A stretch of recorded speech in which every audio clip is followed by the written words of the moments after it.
In the last few years, a new term has arisen in the investment sphere. It's not an altogether new concept, but it is being demanded and happening on such a large scale that new language was required. The term is impact investment.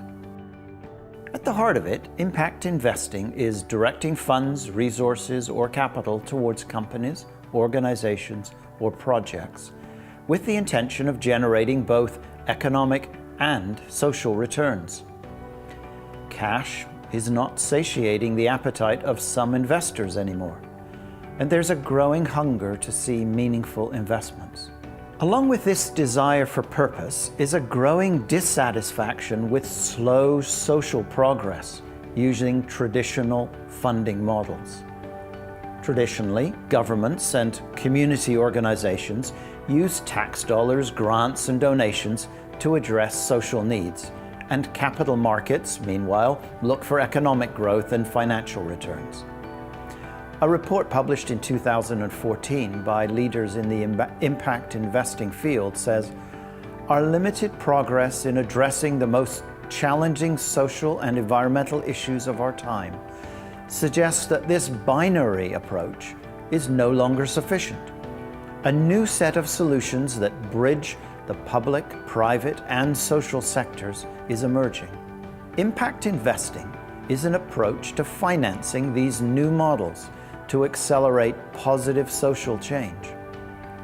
Impact investments are investments intended to create positive impact beyond mere financial returns." It's clear that our traditional ways of funding social challenges are ineffective, and the potential for impact investing is enormous. Foundations are being challenged to direct significant proportions of their portfolios towards impact investing. This could unleash millions of dollars in Canada alone. A study in 2010 estimated that there were $50 billion in global assets under management in impact investing, and that the number is expected to swell to $400 billion by 2020. Literally billions of dollars being invested for social good. While I applaud thinking that goes beyond financial profit and the movement towards generating social value, not all impact investing models are created equal. The core issue is, which is the maximized function? For always, there will be some trade-off between aims. Is the aim maximum economic return with adequate social impact? Or is the aim maximum social impact with adequate economic return?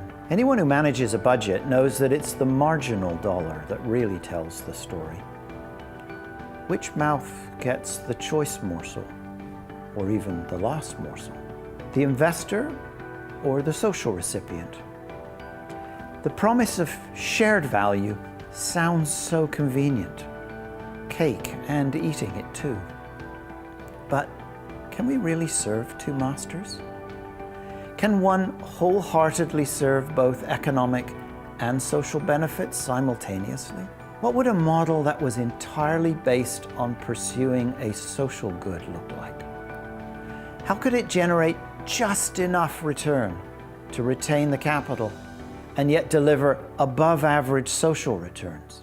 We will all wrestle with these questions as we make our own consumer, investment, and employment choices, and as we innovate new models that are required in order to fully pursue a telos. And yet, it is a most hopeful struggle. This is Telosity.